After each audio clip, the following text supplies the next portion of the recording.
Welcome everyone to the PJ's Cast. I'm your host Pierce, alongside of my good co-host Dylan. Oh, here we are. I don't know. I don't know where I was gonna go with this, but it's almost Christmas. It's almost the New Year. It's crazy. I'm blown by how time has been going. I never really had no idea how I wanted to start this off, but how have you been doing? I'm all right.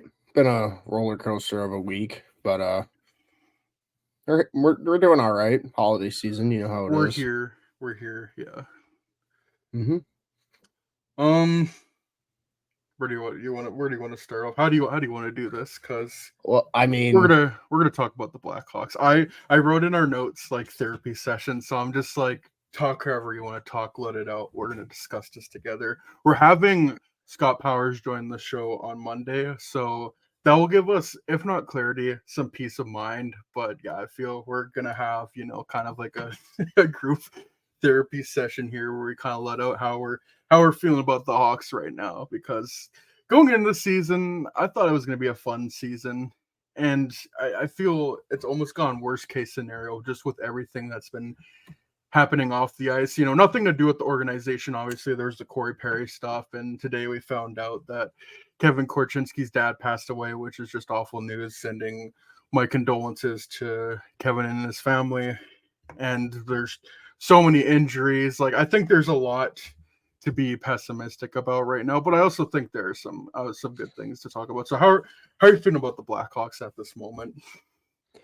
um, uh, they're at the point right now where like when they lose a game like they did last night, 7-1 of the Kraken, it's like if that team's got four lines they can roll. This team has maybe one, maybe two. Like they have two non-factor lines at 5-on-5. It's a problem, and it has been that way all year. It's not like this is a new thing. Like the second and fourth line are absolutely useless this year. And like that could be chalked up to injuries straight up. Like Taylor Hall and Andreas Athanasiou, two players that would give this team a tremendous amount of speed, both hurt.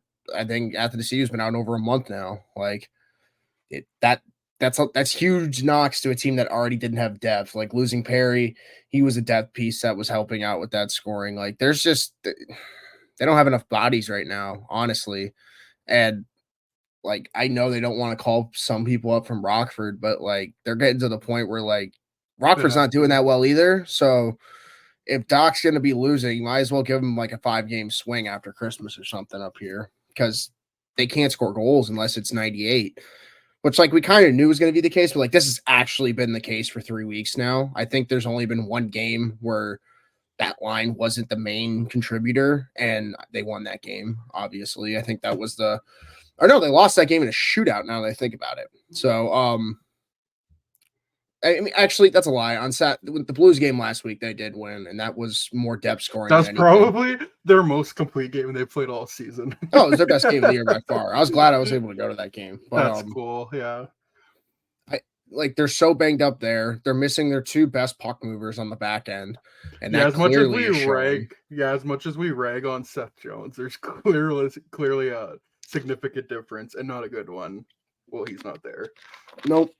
And we never say Seth Jones is a bad defenseman. We just kind of want him to not be Kale McCarr and play within his limits. Like I understand, like he's probably one of the more skilled players on the team, but like you need to play your role in this team because like once you like we saw it last night, once they get out of their structure, it's very hard to keep up. Like at one point in that first period, they were trading chances, or I think in the second they were trading chances.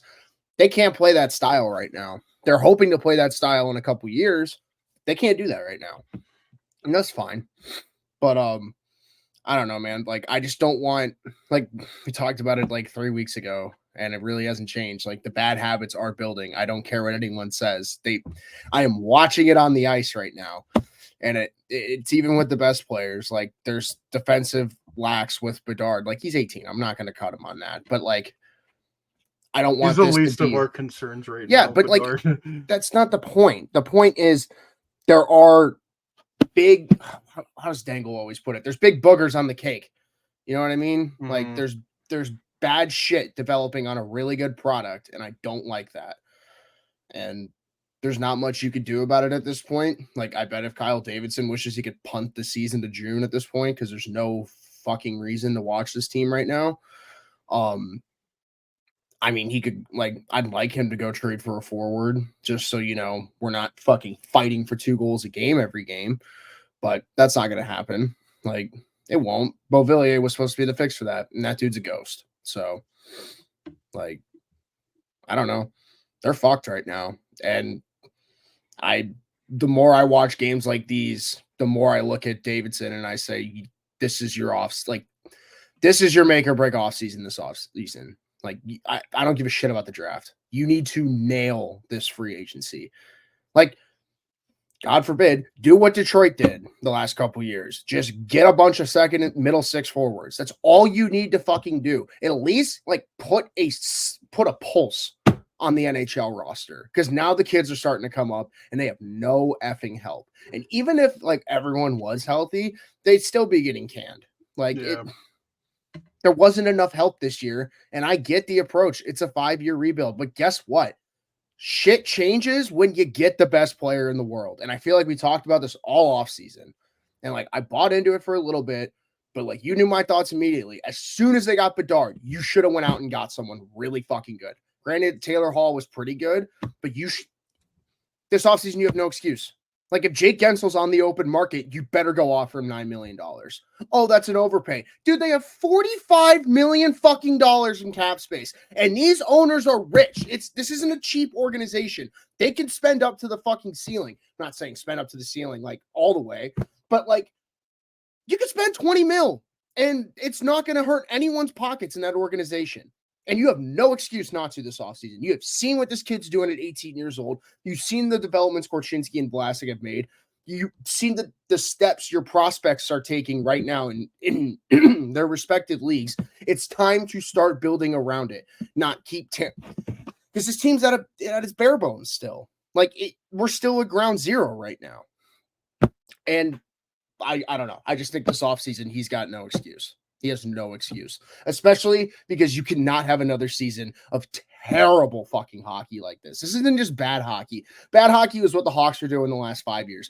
This is fucking terrible. Like, they weren't even this bad last year, and that's what scares me.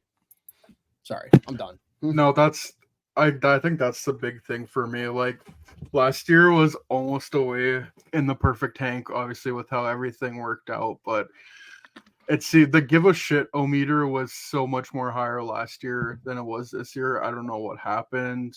Like, not having Taves, Kane, Domi, and stuff like that obviously makes a difference. Mm-hmm. But sorry.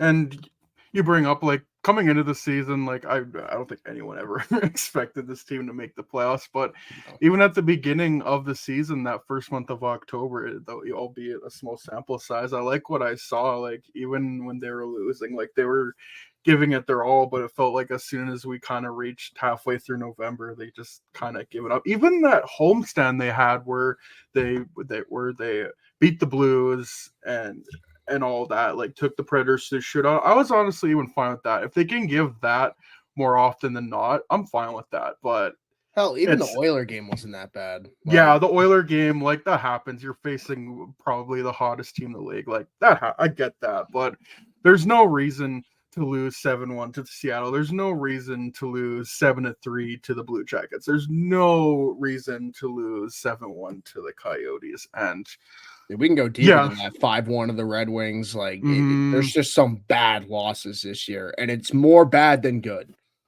Sorry. Yeah. No, I totally agree with that. And again, going back to the beginning of the season, like, you see the pieces you added, like bring back Athanasi, you brought in Taylor Hall, Corey Perry, and obviously there's some circumstances that happen. There's some injuries, but the whole role of being a general manager is that you have to adapt on the fly. If you see your team is drowning and needs help, you gotta help them out, even if it's claiming someone like Jakub Vrana on waivers. Not saying every time someone goes on waivers you gotta claim somebody, or like, because you could say this, like, the off season to make it break. I totally agree with that. Like, you're not gonna fix this team halfway through the season. Like, I almost feel they're kind of, I get the impression they're kind of punting on it, and like you said earlier, just fast forwarding to June, Yep. And they're gonna get another top 5 pick. They need another top 5 pick. They need another, superstar for Bedard. And they have plenty of draft picks. You have to draft another high-end talent, I feel, and you also have to add another NHL body. We've seen so many times, like over the past couple of years, it's not that hard to get a superstar player, or it's not as much as you think it would be. Like, you bring up Alex DeBrincat. They gave up a first-round pick, but not a first-round pick that's going to be a top 10 pick. You can trade that Tampa pick and get a good player, or even move that Toronto pick from next year and get a good player. Timo Meier, again, same thing, first round pick. And even like they added like like AHL guys and like mid-level prospects. Are you telling me the Blackhawks can't find someone in the offseason, that kind of caliber player, like close to top line player, where you're not having to give up that much? I think they can do that. I definitely agree that this offseason is going to be huge, because they cannot, like, even this year is pushing it. Like, they're punting on this year. I think they're probably gonna try to trade guys like Jason Dickinson, get more second round picks in Chamber, which is fine, but this cannot happen again at all next year. Otherwise, it's gonna really come into question, like, what's the outlook for this, because it's, and again, it's all process oriented. This is a rebuild, but you can just see, like, one, the results are not there, and most importantly, the effort is not there. And it's a long season. Like, who knows? Maybe they go on a winning streak. I'm not saying I'm confident that's going to happen, but you gotta give this team something. They're drowning right now. There's players that are excelling. Obviously, Bedard has been the best player on this team. He's everything as he's been as advertised, and if not more. I think he's exceeded my expectations personally. Same here. I'm looking at the defense. I really like how Korchinski has looked. I like how Vlasic looked. I've looked how Phillips and Crevier have looked, but obviously they've had a couple of tough outings with Seth Jones being out and playing against the Oilers and the Kraken.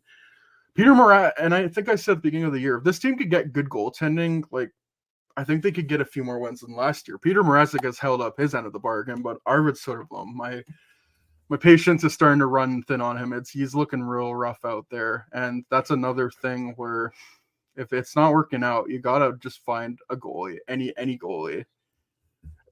I don't know if calling up Drew Comessa or even Jackson Stauber is going to do anything, and that's not going to help them either. So I think, well, I brought up the idea last night, maybe bring Stauber up just to give Soderblom a chance to get some confidence. At least a few games. Like, I'm not saying rest of the year have Stauber up. That's not a solution.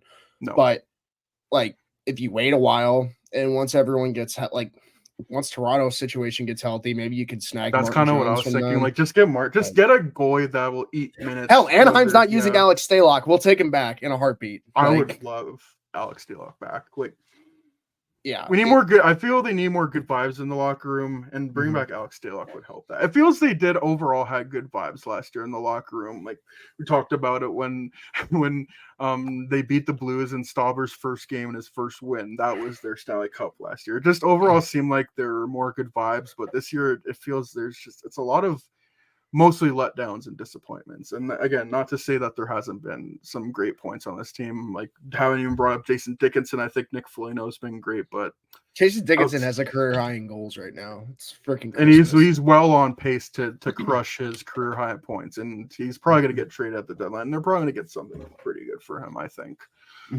I agree. And if you can't, then just keep him. Like, they have for next year. Yeah, they have 9 seconds. Like, I think they can afford to keep him. But I agree. If someone gives you a good offer, you can't really refuse. And I feel like the Soderblom thing is a big story with this team, not for just him, but a lot of players like that, where it's like we kind of expected him to be not great, but just take a smaller step forward. Thought Reichel was going to take a step forward.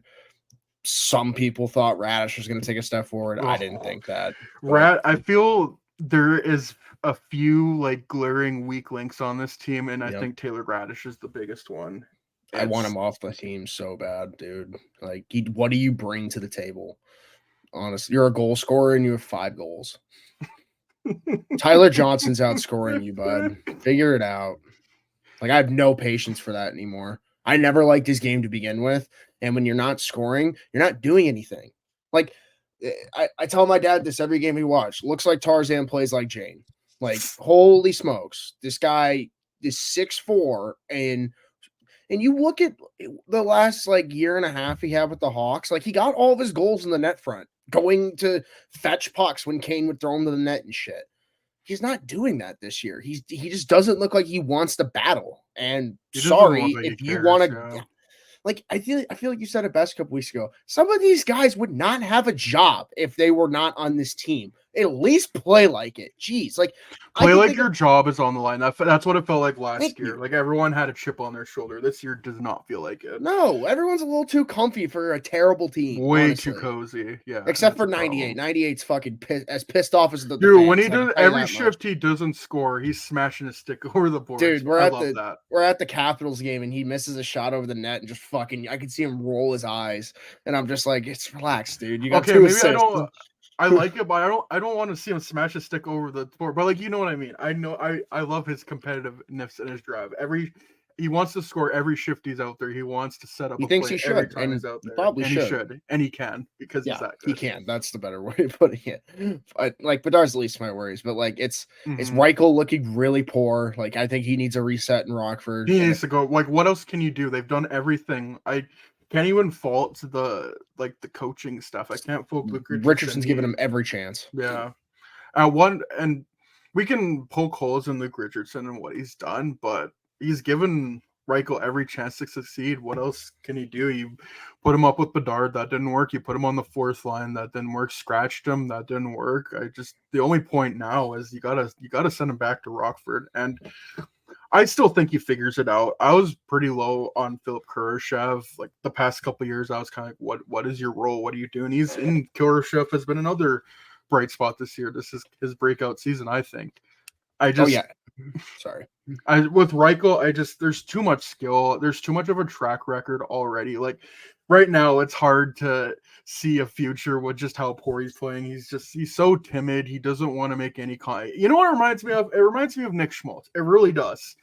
And that's kind of the thing with this team. I've seen this team so many times in the past, obviously not this regime, the old one, trade away these kind of players with the profile, Nick Schmaltz, Teuvo Teravainen, trade them away when they're in their early 20s. I get why there's skepticism for Reichel right now. He's not showing anything, but I just feel his past couple years in Rockford, his stints at the end of last year in the Blackhawks, that doesn't feel like a fluke. What he did in Germany doesn't feel like a fluke. It's never linear. I think you got to send him back down the minors, but obviously we were texting each other earlier. If he doesn't figure it out by next year, I think that's when maybe you gotta. He's got the season to figure it out. That's for sure. There's no reason to trade him right now. Like, no, you can't. Unless someone's going to give you someone better, don't do it. Like I said earlier, Jamie Drysdale. Like, Anaheim offers you, I guess do it. But yeah, my whole thing with Reichel, I know you mentioned Schmaltz and Teravainen. I'll be devil's advocate for a moment. For every Schmaltz, there's a Alex Nylander. That is true. Yeah. When I watch Reichel's game, he has a lot of Alex Nylander games where he's just a passenger out there. And for a guy that's that fast, like, you look at some of these guys, like, I want the coaching staff to just sit him down one day and just be like, if you can get stronger on the puck, you can be Brandon Hagel. You are fast enough to be a type of player like that. With more skill, I would even say. He just needs to have the work ethic to do it. And right now, it doesn't look like he wants to. And, like, I get it. He's a point. Like, he's gotten points his whole career, and they just aren't getting them this year. But you know what also helps to get points? Shoot the puck, man. You know how many times I've seen this guy, like, have a chance in the slot and then look it off for Taylor Radish or something, and Mackenzie Entwistle, which is like, dude, just shoot the puck. Just shoot the puck. Go look at how he scored all of his goals last year in the NHL. He was getting tips in front of the net. He was doing stuff in the slot. It's just not in his game this year. And yeah, I think you're right. He's got to go back to Rockford to figure it out. Because if not, there's gonna be a road or a crossroads ahead for Kyle Davidson, because you can't go into 2024-25 and he's still playing like that. So I really hope he figures it out, though, because I feel like his tool set could be so useful if they can unlock it, because he is so fast on the puck. He just needs to be more aggressive on the puck, I feel like. And if he could do that, dude, he's going to piss so many people off with that. He needs to be way more assertive. Mm-hmm. And like maybe he just needs to get stronger. Like maybe it's like you need to put on another 15 pounds of muscle and like just get bigger because like he needs to like my whole thing when I watch him is he just looks weak. He looks weak on the puck. He's getting knocked off by these defensemen. And like, yeah, it's a big league, but also like he's not a small player. He's like 6 foot. He can definitely put on some muscle. You know what I mean? Bedard is 5'9", 5'10", but he's 190 pounds and all muscle. Three trunk thighs. You don't see Bedard getting knocked down unless he's getting No. fucking like rocked. Like that's the only way he's going down. You see Reichel get knocked off the puck by just like a little shiver. Like I hate being this pessimistic, but it's like, dude, the last month you're watching it every game and nothing's changing. And like, granted, he's had a couple bounces here and there. Like he had one last night that probably couldn't went in. He had a good look from Bedard, but like those chances are here to like few to none. So yeah, he's definitely not had the luck, but also you gotta make your own breaks, and he has not done that. 100%, and that's why I appreciate like there's a type that Davidson likes clearly. Like I feel like Ryan Donato is a good example of the type of player Davidson wants on this team. Donato, yeah. I love not Ryan amazing, Donato. But he's been great solid, bottom yeah. sixer. Like guys like him and Dickinson and Foligno. Like that style of player, you need to find that, but more skilled this next offseason. And I don't know if that's whether through trade or you go find or you go big game hunting in free agency if there is one, but you got to find it somehow. Like I'm just gonna throw a name out there. Like if you're around the draft, maybe Andrew Mangiapane's available. Go get a guy like that. Like you need guys who can score, play a role, and fill your roster because right now you have probably 9 open slots next year. So, and that's just either way, that's yeah. I would like you to fill. I'd like you to get at least a line's worth of players this offseason. You know what I mean? Like 3 forward acquisitions, maybe another right-handed defenseman, and a goalie. Like that should be the plan this offseason, whether that's through trade, free agency, whatever. And I feel like with how the cap's going up a little this year, but so many of these teams are cap strapped. Like we got Taylor Hall for free last year. Put your ear to the ground, Davidson. You could find some people. And granted, they're in a bad division right now because like the Wild are going to be selling dudes off this offseason. The Jets are like their general manager might not even be there. The Blues fired their coach, and like of course we're in the division. We're like they're not going to trade us any of those guys because we're in the division. It stinks. Like I would love to get my hands on Ehlers or Kyrou or something, but that's not going to happen when that's your division rival. So you got to wait for a team out east to implode. Yeah, I don't know which one it's going to be, but I don't know. Davidson's got to keep his eye on some teams because you should be taking advantage of teams this offseason in trades, not being the team getting taken advantage of. Yeah.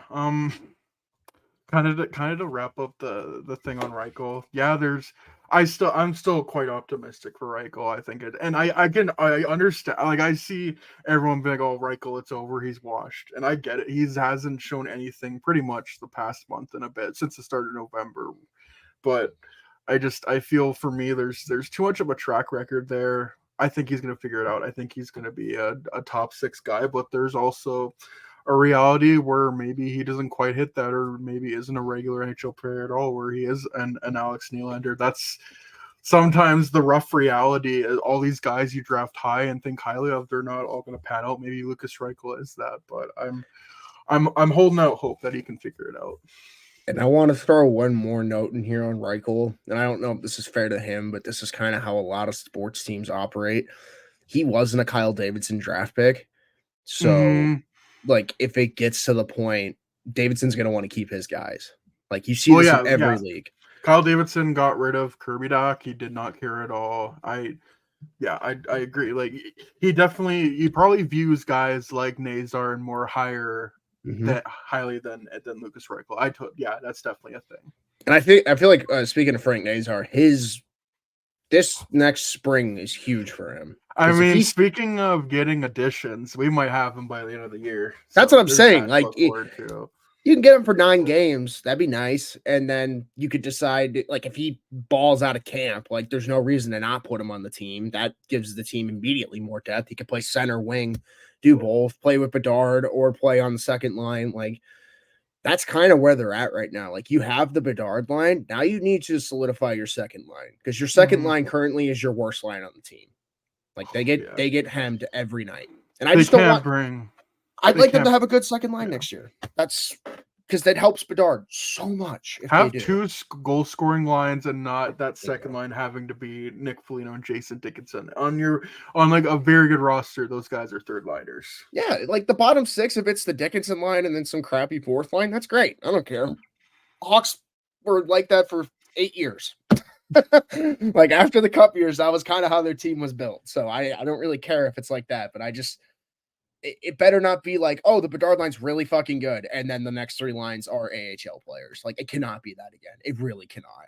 And I know that wasn't the plan this year with injuries, but like we talked about it a couple years ago with the Hawks, I think, and like I think it was 21-22. Like they had like 15, 16 forwards on that team just in case injuries happened. Like I remember like Gaudette didn't even make the team, but they got him just in case. Yeah. Like I'd like them to make some moves like that next offseason to have some backup guys so we don't have to potentially call up David Gust again this year, which is probably definitely going to happen again. So, fuck, at this point, I'd rather David Gust than like Taylor Radish. Brett City, get your ass down here! Holy crap, is Mike Hardman going to finally make his comeback to the NHL? There's a few players that are like that. Oh, they're still in the Blackhawks organization. Colin Blackwell, like what's happening with him? He because I remember I saw something, but I don't remember what it was though. So our friend Bailey on Twitter, she tagged me in an article from Ben Pope in October. Apparently, he's like not having the bestest of recoveries with his sports hernia surgery. Okay, I think I remember that. Yeah, he's like every day kind of sucks right now. Like that was what the article basically entailed. Dude. So hope he's doing well. Hope he can get back to living a normal life because I can't imagine like sports hernia surgery. Like how do you walk after that? Yeah, like, geez. Like I don't know. Rough. Hopefully he's thinking about life after hockey and not just trying to get back on the ice too. Although I like at this point, like fuck, I'd love for him to be healthy so we could throw him in the lineup. Like just a warm body. But I hope he's having a swift recovery because that sucks. You don't hear that a lot with these big injuries and whatnot. Usually it's like, oh, we made a swift recovery. Like, no, there was a setback with this one, and that sucks. Yeah, I just with forwards, I always the weakest link for me is Taylor Radish. If they can trade him, even if it's for something, I'd say do it. I don't know what you could trade him for a bag of pucks. Like dead ass. If someone at the deadline wants him, you flip him, or you just don't qualify in this offseason, which is probably what they're going to do. Happen. Yeah. Like I don't like. He's not even worth having on the team at like 1.5. Like that's just. I'd rather go sign a guy and let them take that role, or just let Mackenzie Entwistle take that role because at least Mackenzie Entwistle gives a shit. Like Jesus gives a general fuck, which is what like Reece Johnson and him might stink, but at least they skate hard every shift. They try. Yeah, they fucking try, dude. Like honestly, give a general fuck. That's what I want. That's more than you could say about a couple players on this team. It's.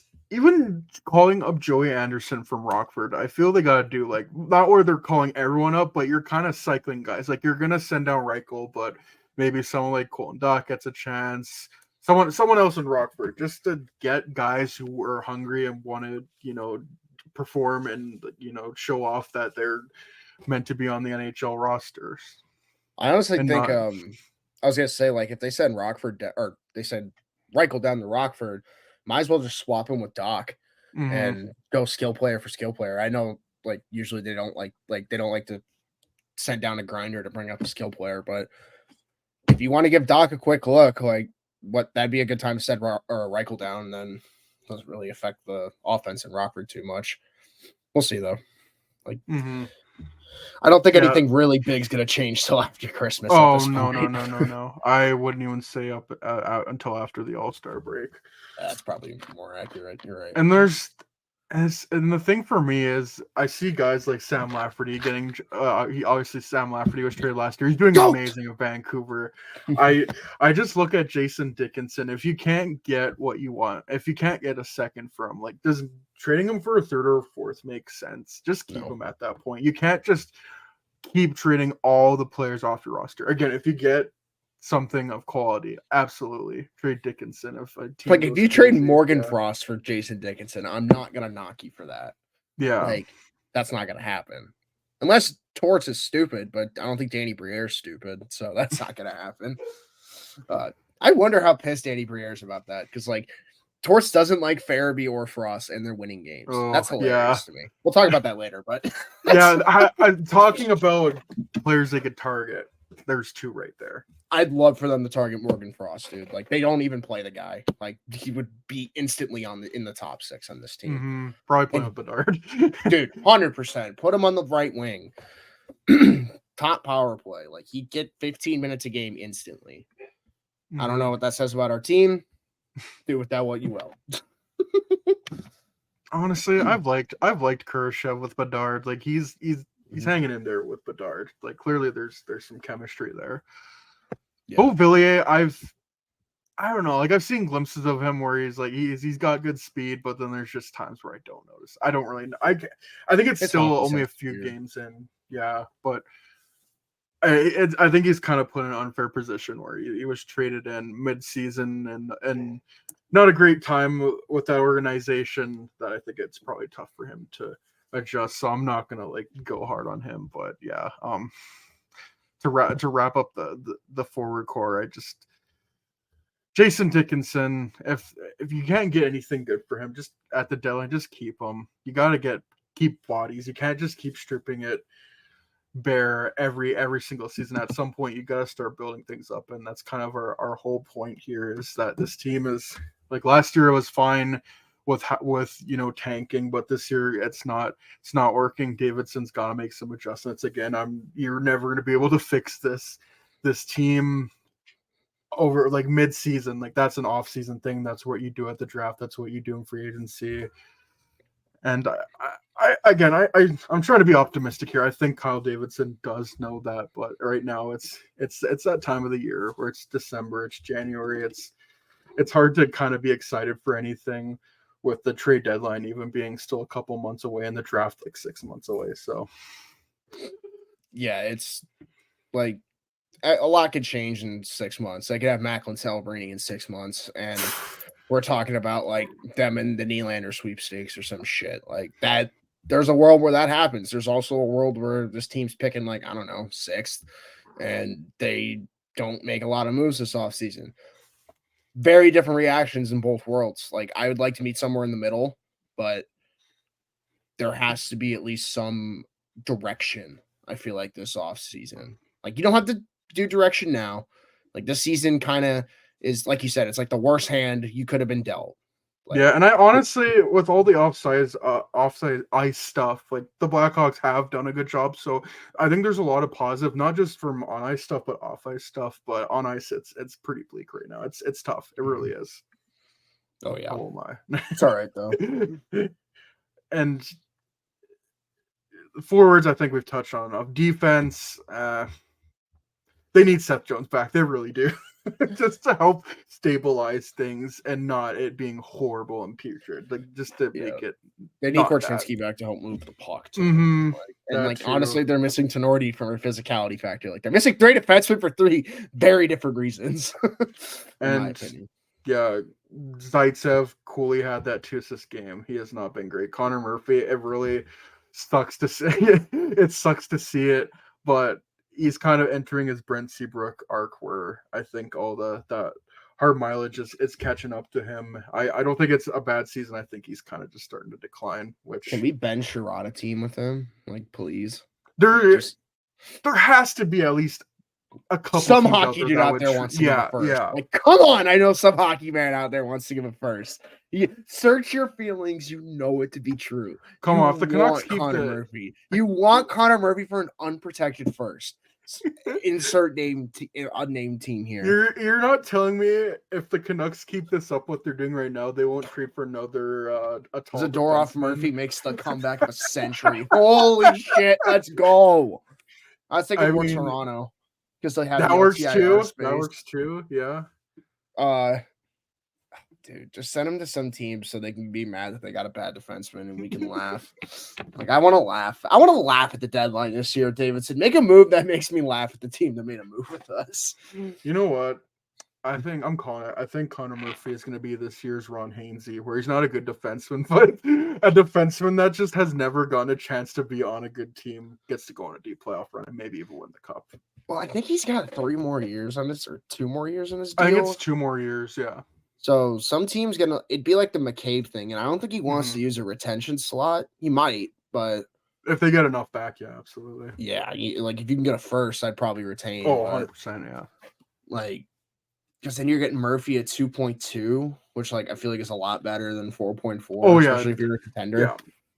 Yeah. Fuck it, Dallas, give us Stinky Oven again. We're coming back to the table for him. It's coming full circle. Or we'll take Maverick Bork. I don't care. Just give us one of your prospects. We'll trade him to the Rangers for Capo Caco. Real. And we'll take Blake Wheeler as compensation. Make him the captain of the Blackhawks.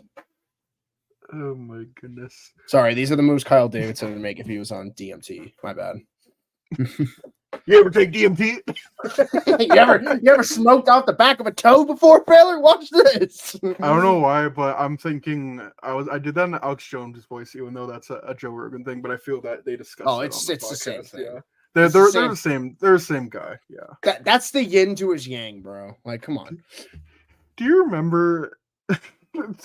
There's this Joe Rogan clip. I forget what it was, but he was talking about something like putting like taxes on farming in Australia or whatever, and they're like, oh, they're not. They're like taxing you or whatever. You can't do your own farming in Australia, and then. And someone it works on his podcast. He's like, "Oh, that's not true." And then they're like, "Oh, I thought that was totally true. I could have totally believed that." I can't remember exactly what it was. I would have to look it up, but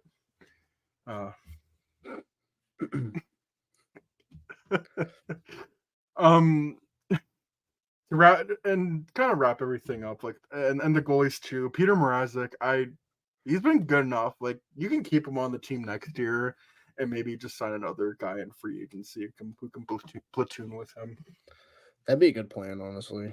Mm-hmm. Like Mrazek, probably outside of on forward, obviously Bedard has been the best and most consistent for his defense. I would honestly say Alex Vlasic has been the most sturdy, consistent defenseman. The best, no, but certainly the most consistent sturdy. And then Mrazek definitely the best goalie of the two.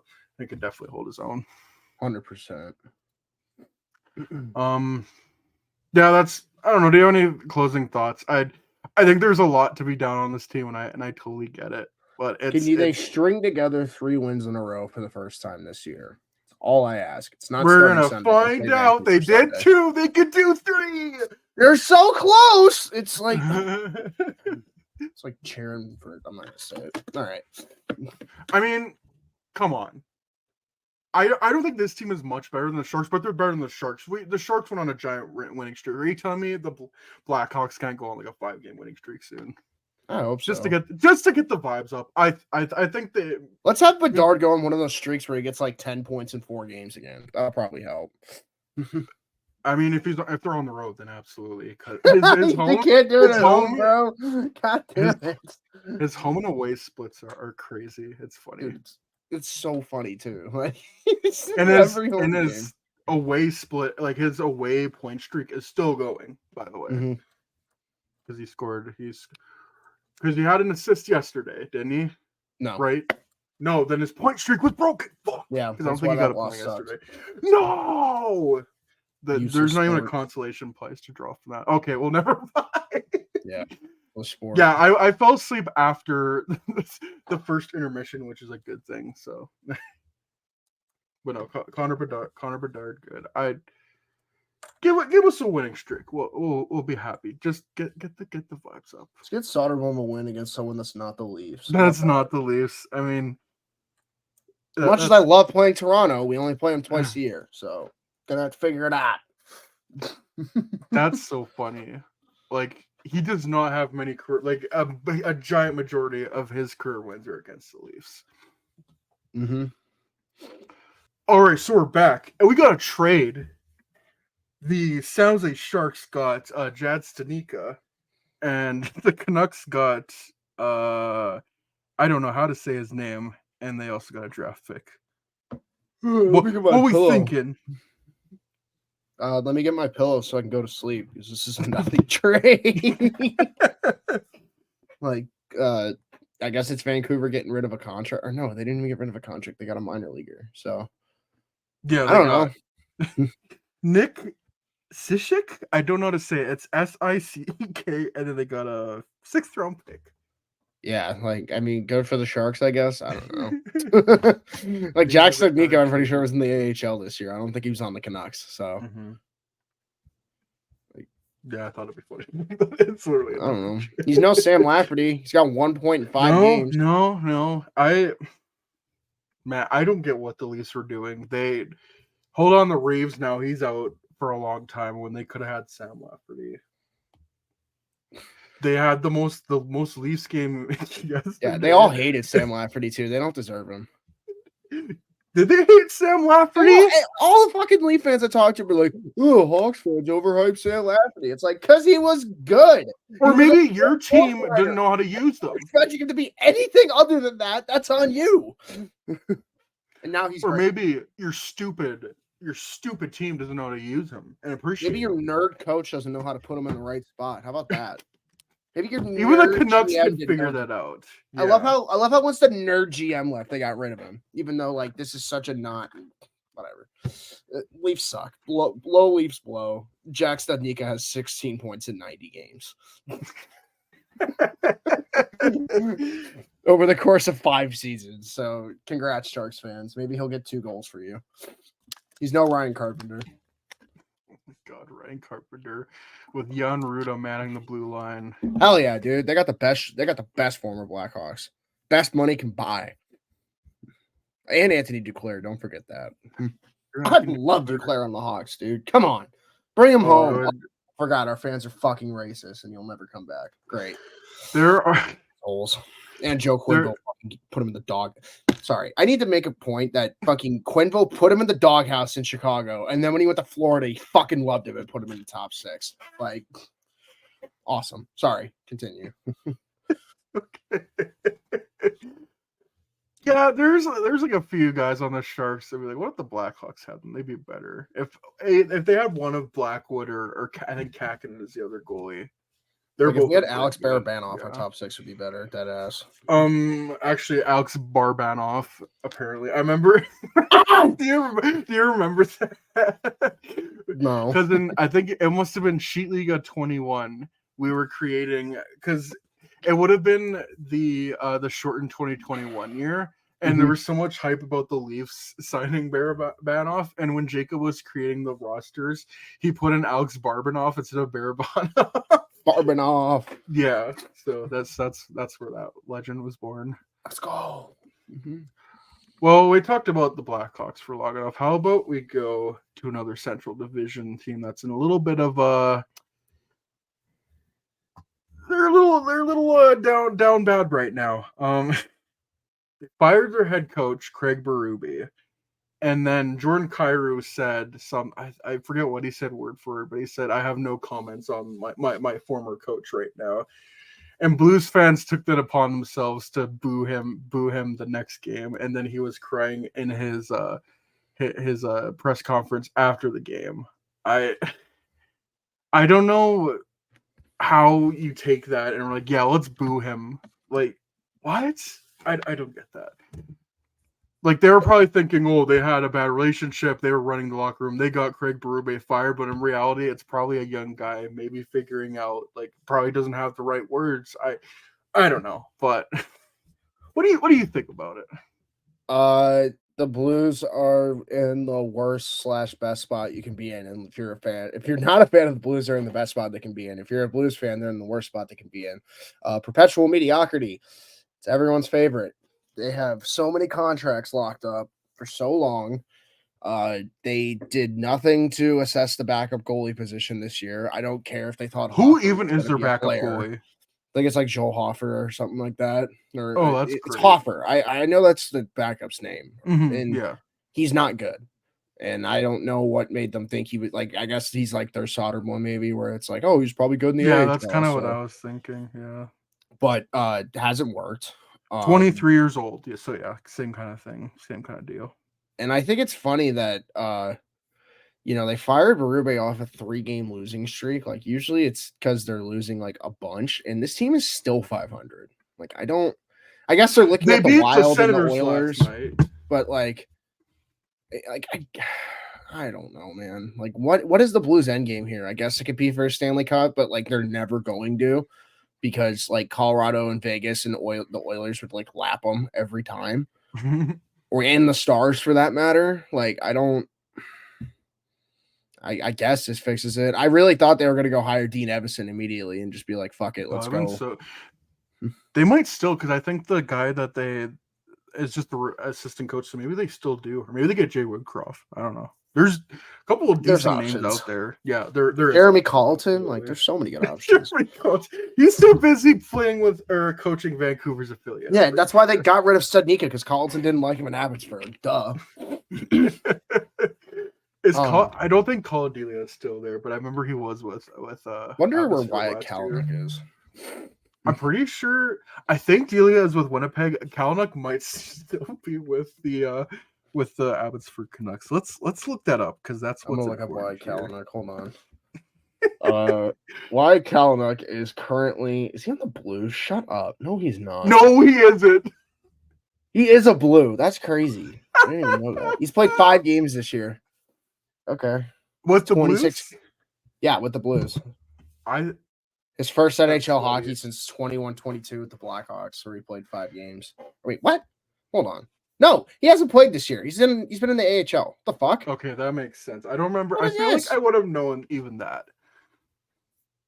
Right. Well, we know what's happening, folks. Jeremy Colleton is gonna get. He's going to the Blues. Like, we figured it out. They're gonna call Kalynuk up. He's gonna play with Nick Leddy, and Brandon Saad is gonna get the most on the fourth line again, and everything's gonna be okay. They're gonna get Dylan Sekera too.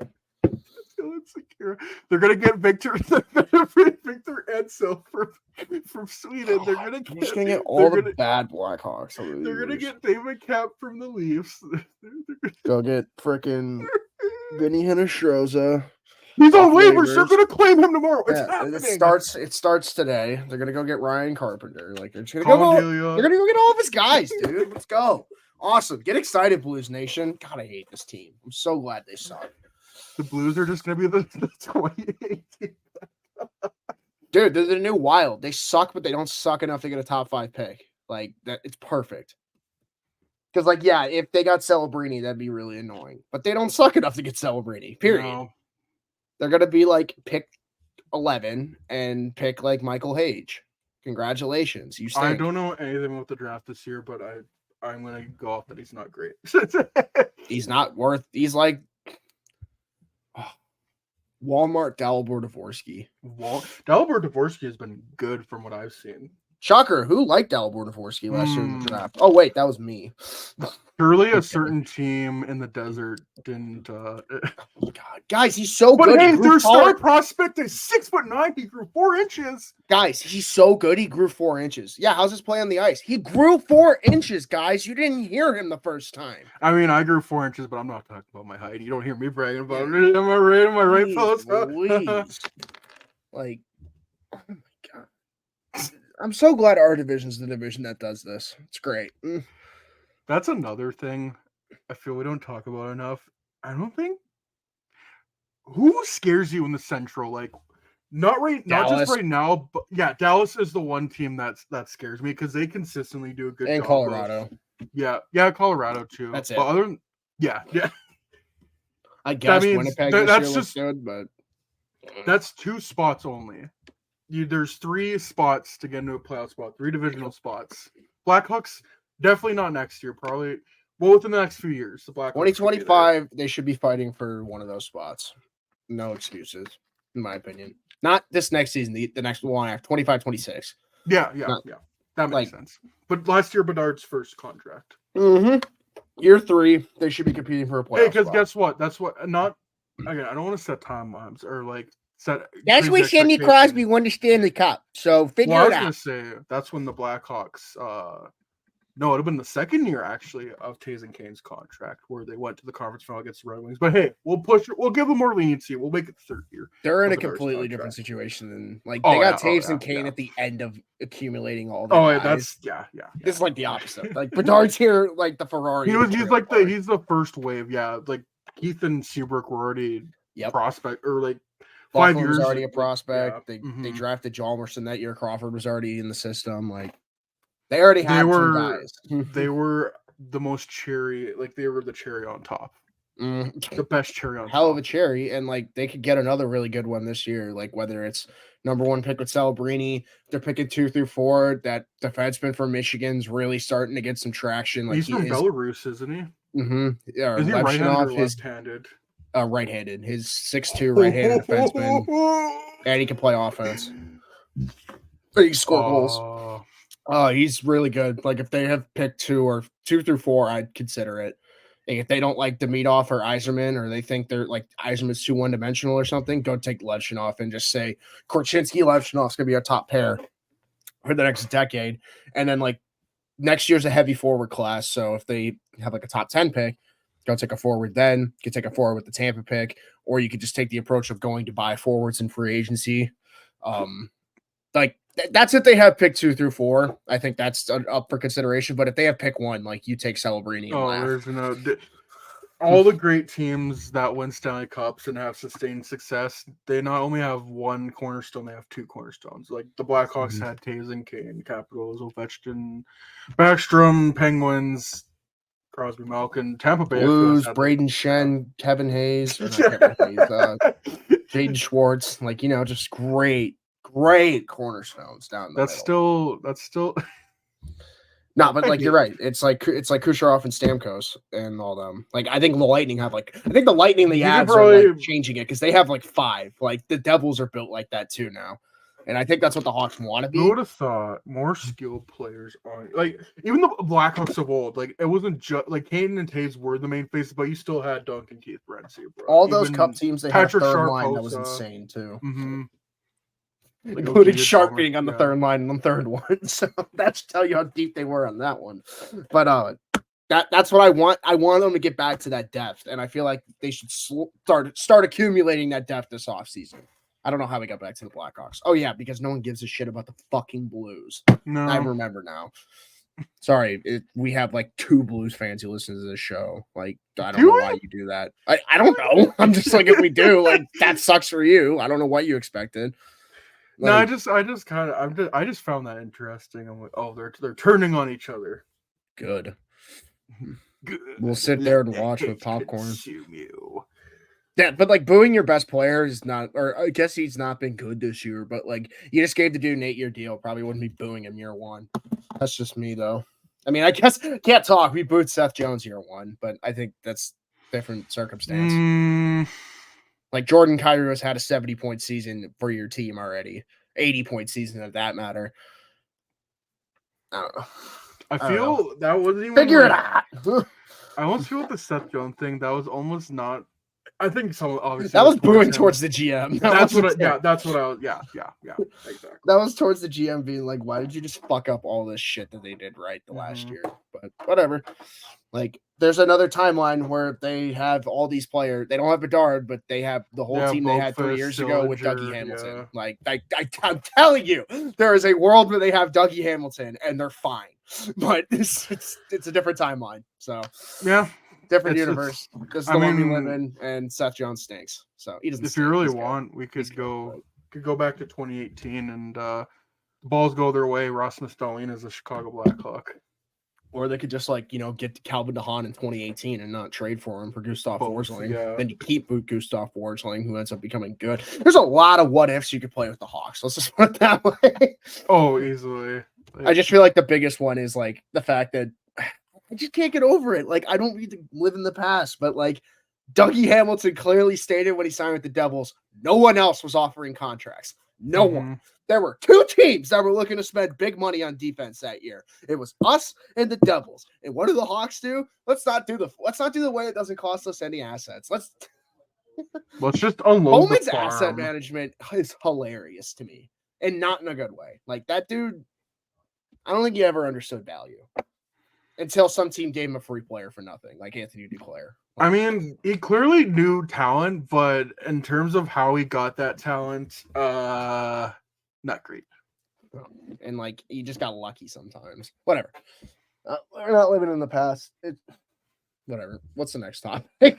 I don't know what the next topic is. Oh, we can kind of talk about we can talk about the Oilers. Like even though they got they blew a big lead last night, they're back to Oilers form. Like 8 straight. Oh no, they lost last night. Yeah, shit. Yeah, before they won 8 straight, and I just find it funny because the past couple of years it was always near January. Oh, are the Oilers gonna figure it out? And then they go on a giant winning streak right afterwards. And now they kind of got it out of the way earlier this year. They fired Jay Woodcroft pretty easily or pretty early on, and then they won 8 games in a row, and they're right back into it. I don't think they're in a playoff spot, but they're right there. They're right on the precipice, and I think they're in a good spot right now. 100%. Also helps when best player in the world starts playing like best player in the world again. That who was going on like a 2.5 point per game pace. Yeah, like he's an alien. But like Draisaitl like still hasn't even fully figured it out, and they're just steamrolling people. Like Hyman's on a 50-goal pace. Yeah. What the fuck? Like Bouchard's got 25 assists this year. He's on a giant point streak. He's on like a 13 or 14 game point streak, I think. Yeah. So McDavid's got 40, Draisaitl's got 33, Bouchard 32, Hyman 29, Nuge 28, and then Kane 22, and then there's a big drop off. But like when you got your main players are scoring, like you should be winning more than you lose. But like just wait till Skinner maybe figures it out. If they just get average goaltending, Stanley Cup favorite. Hey, give us a first from Mrazek, cowards. We'll give you Taylor Radish, too. For good measure, yeah. We can get McLeod back, and we'll take on Broberg, who apparently wants it. God. No, we're taking Xavier Bargol.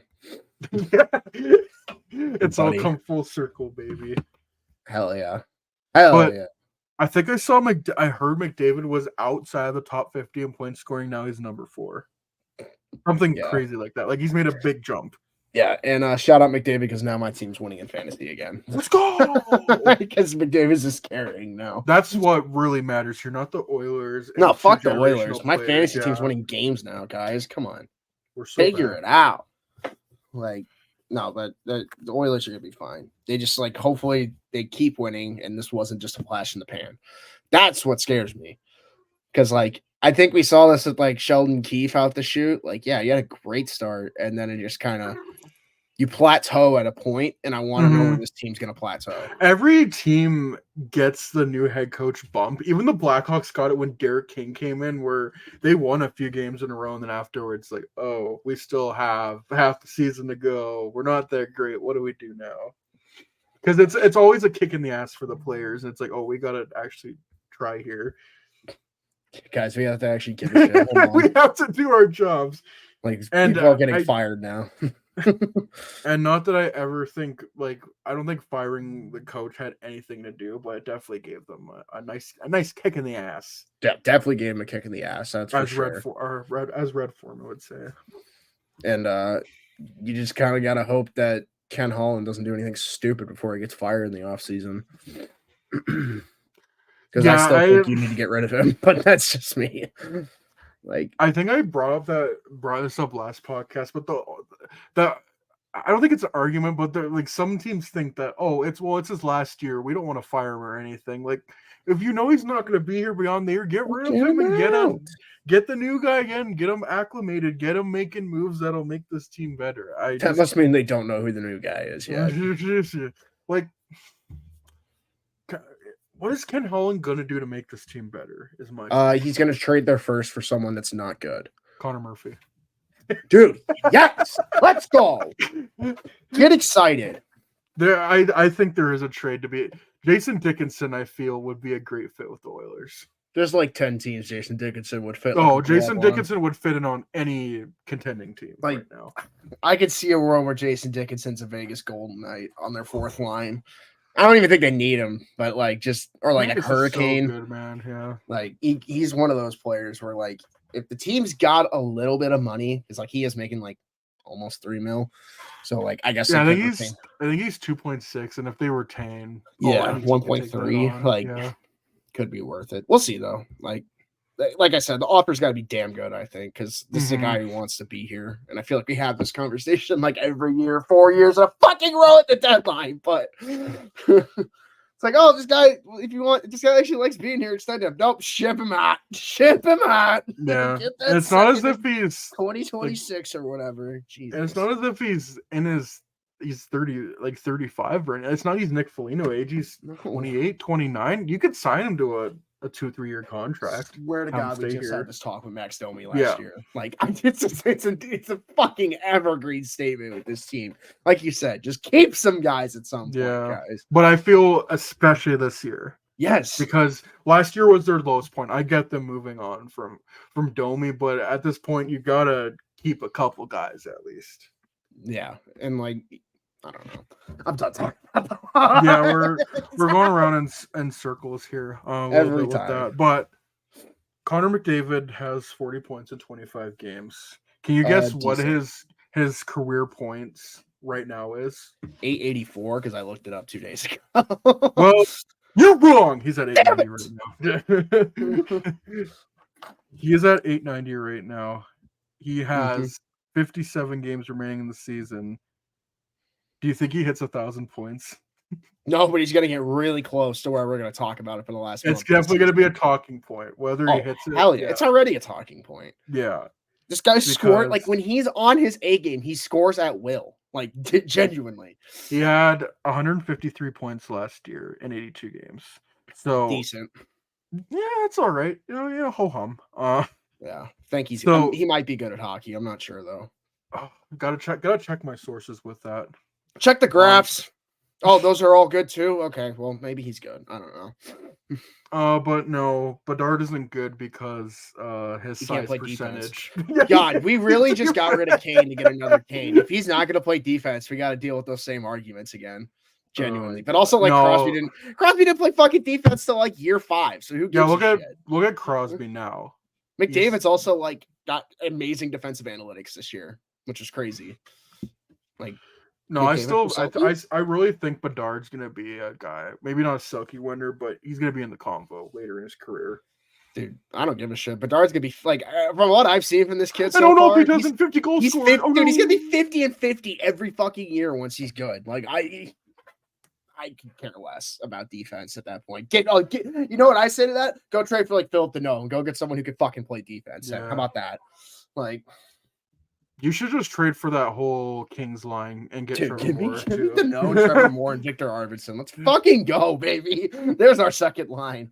We figured it out. I mean, they're gonna have to clear up cap space for Pierre-Luc Dubois, who I don't think is doing great with them, but the whole Kings team is doing great. So, Yeah, oh no, it's a good year. It's a good year to have a bad year. It'll get covered by all the good hockey that's being played. So he'll be fine.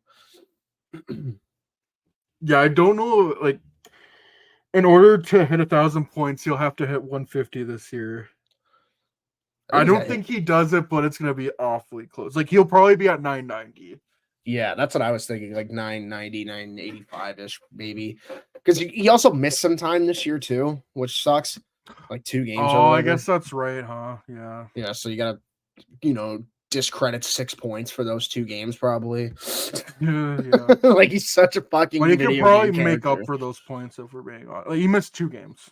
Dude, he's a Okay. video game character. It's Yeah. not fair. It's not fair what he does. He's so fucking good. He really is. He's a pretty good hockey player. Nice guy, tries hard, loves the game. Speaking of which, I think the Blackhawks should sign Phil Kessel. What do you got to lose? Dude, Play him. yes. Let's go. Play him. Now we're talking. Dude, Phil Thrill on the power play. That's all Keep we need his right now. Iron Man streak going. Dude, literally. And Play we him could with just, Bedard. he can already play on the invisible second line that we have. He'll fit right in.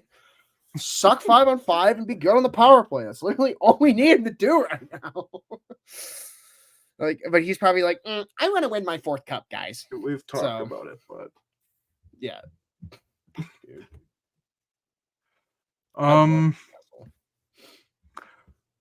speaking of Phil Kessel used to be a Penguin. I want to talk about the Metropolitan Division because Shit show. I saw the tweet from Elliot Freeman. The Flyers are in second place. Well, they're now in third, but they're right there. They're only so the Rangers are first. They've had a great year. 39 points, 27 games. The Islanders, that's so crazy. They're actually scoring this year.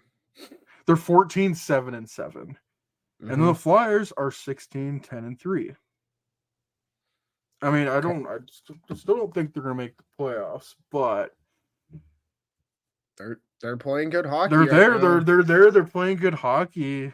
There's also a point where you're doing so good, and like it'll be very hard to drop any games. But Carolina has not had a good start to the year. I feel every other still week. 16, 12, and 1. Yeah. I feel every other week I see Rob Brendamore just pissed off on the bench. Like, why is my team suck ass right now?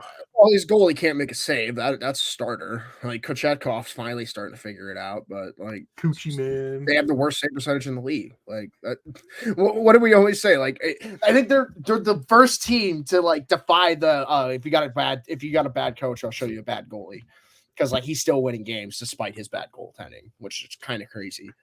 But like to show how deep this division is, the Devils are 6th in the division with 31 points. Crazy. They're 15, 11, and 1. Like, they're a good team, and they're 6th. They wouldn't even be in a wild card spot right now. Like, the East is a gong show.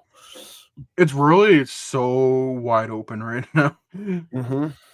Like there's 12. Like, I'll argue there's 11 teams competing for 8 spots right now, because Buffalo and like once you get to Pittsburgh, I feel like that's the cutoff, because Pittsburgh's the little Columbus is Columbus stinks. Montreal and Buffalo are inconsistent. Oh, that Buffalo take I had at the beginning. Yeah, you and Rose were real confident in Buffalo. Yeah. It's all right. Maybe next year. Yeah, maybe Devin Levi just need a little more seasoning on the pot, you know, like, but he's gonna be fine. And then, the Ottawa's dead last in the conference. Let's fucking go, baby. Rebuild is over. Like, rebuild's over, guys. Didn't you hear? Oh, my gosh. They are actually, like, 4th last. It's over because they're starting a new one over. Dude, holy shit. All right. I got a hot take for the Hawks. Let's hear it. If they're going to blow this shit up, because, like, I got to think they got a new ownership in there, and if they stink this year, ownership's going to be like... Okay, continue. I think I might know. I know where you're going. I really, really, really think you need to do whatever you can to get Brady Tkachuk on this team.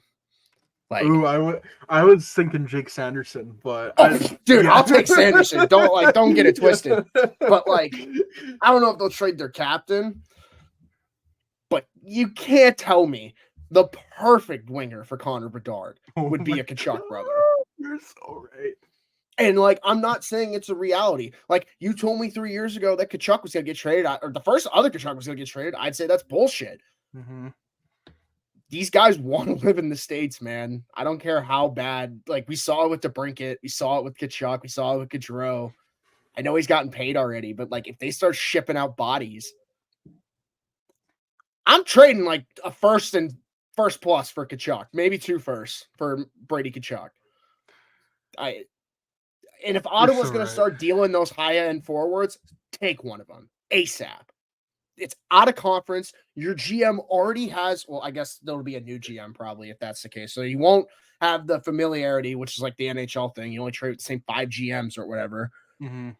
I don't know, man. If Ottawa starts stinking even more, like, you got to sniff around and see if they're going to move one of those guys. Like, I don't want Batherson, but, like, no. I mean, like, I'd take Tkachuk. I don't think they're going to trade Stützle. But no, I don't know, man. I don't know. Yeah, the whole time I was thinking Sanderson. I'm like, that'd be a good break. Tkachuk. Yeah, I was thinking Tkachuk. Because like, my whole thing is just a new ownership group. Like, if they came in this year expecting this team, listening to the GM talk all offseason about how we're going to fucking compete and we're going to be better this year. We signed Korpisalo to a 5-year deal because that's going to change everything. We signed Kubalik and Tarasenko because that's goal scoring depth for guys who have to be the top option to get goals. Dude, like, if I'm ownership, I'm like, why the fuck should I keep any of you right now? what have you done? Like, I guess like the contracts make that hard, but Mhm. like you got to do something. And I guess fire the coach first before you move the players, which like I feel like I've They been love banging. DJ Smith too much. Like the one coach that deserves to be fired will be held on to. He sucks, dude. He should have been fired 2 years ago. He should have never been hired in the first place. I'm Well, going to say yeah, it right now.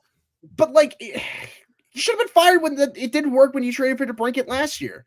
Mhm. Like that should have been the year you started to make, and you traded for Chikrin. Like people forget that. Like Jesus, traded a 13th overall pick for that guy, and like Chikrin's fine, but like you're not winning fucking hockey games. And you look at the games they're playing; they're fucking playing fine on offense. They just can't play defense and stop a puck to save their life. But no, I had to listen to Sens fans tell me that Anton Forsberg coming off 2 torn knees was going to work this year. Like, dude, come on. Like, use your brain on that one. Like, I don't give a fuck how good the goalie is. You tore both your knees. You're never going to be the same again. Whatever.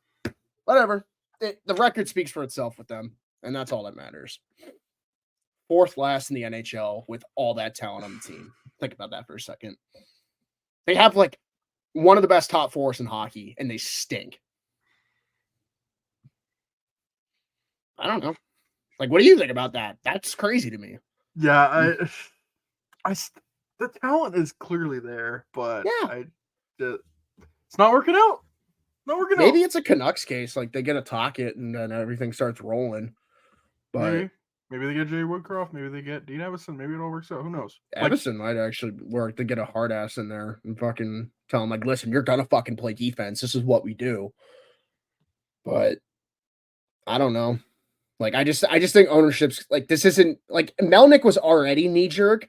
I'm curious to see how this new ownership group's going to be. If they're more patient. We already saw how. That's another thing I didn't think of. So that could totally add to the Tkachuk thing. You probably know where I'm going with this, but them losing their first round pick. We saw the owner blow up, be angry at that. I don't know when they're losing their first round pick, but if things aren't going well, and the Blackhawks have got plenty of first round picks, maybe even a few prospects to throw in there. Like, if you're the Blackhawks, like from the Blackhawks end of thing, I don't even care how much it costs to get Brady Tkachuk. Like both the Tkachuk brothers are such unicorns in the NHL in terms of being a power forward and just an overall pest and getting probably 100 points. Maybe not Brady, but definitely Matthew. You almost do whatever you can to get him, especially with Brady being locked up how long he is at a pretty reasonable contract. Listen, call me crazy, but like 2025 first, top 3 protected. I'm throwing it. I'm fucking throwing it for him. That's a player who's going to be on your team for 8 years and be fucking elite for 8 years. This isn't like a player going into this is a guy going into his prime now.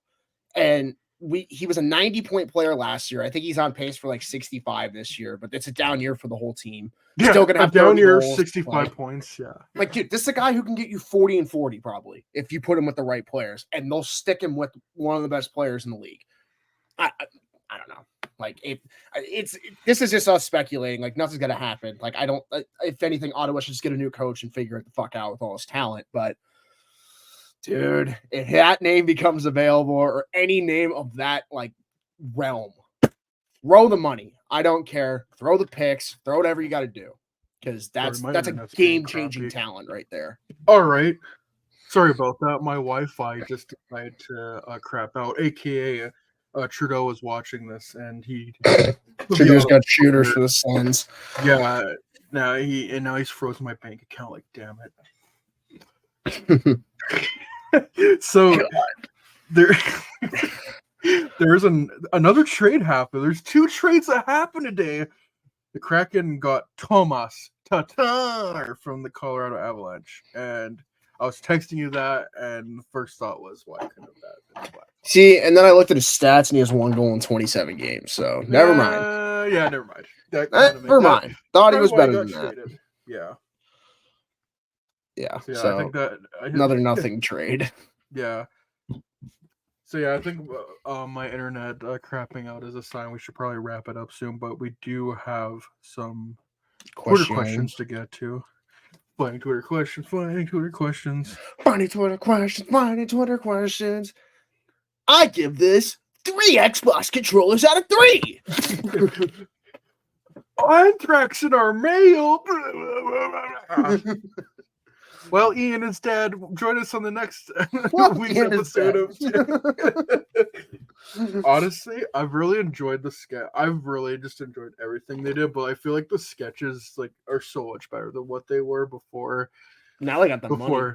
Yeah, they have the money, and it just feels like it's them and not like anything getting in the way. Like I never knew back then that there was that much like interference that they had. They sold their company, so they had writers and shit. Like that's so stupid.